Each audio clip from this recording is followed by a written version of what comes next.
Hello friend, আজকে তৈরি করব লেবু গাছের জন্য একটা স্ট্রং খাবার। সেটা কিভাবে তৈরি করব চলুন দেখে নিই। আগে কিন্তু লেবু গাছের গোড়াটাকে ভালো করে খুশে নিয়েছি, আর এখানে নিয়ে নিচ্ছি 2-3 দিনের পচানো ভাত। সঙ্গে নিয়ে নিচ্ছি 3 মুঠো পরিমাণ সর্ষের খোল এবং সঙ্গে 3 চামচ পরিমাণ ফাঙ্গিসাইড নিয়ে ভালো করে কিন্তু মেখে নিতে হবে। এটা কিন্তু খুবই স্ট্রং খাবার, আর এইটা গাছে দিলে কিন্তু গাছের ফলন কিন্তু খুবই বৃদ্ধি পায়। যেহেতু লেবু গাছে আর কিছুদিন পরে ফুল আসা শুরু করবে, সেহেতু লেবু গাছে আমি এখন দিয়ে দিচ্ছি। এই খাবারটা কিন্তু সব গাছেই দিতে পারেন। যেই সব গাছে ফুল আসার সময় আগে দিতে হবে, যখন ফুল আসবে তার আগে দিতে হবে।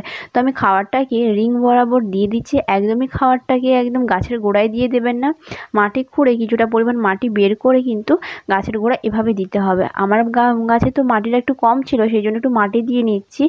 তো ভালো করে মাটি দিয়ে কিন্তু জল দিয়ে দিতে হবে। এটা কিন্তু আপনারা 15 দিন পর পর তো করতে পারেন। তো আজকে তবে আসি।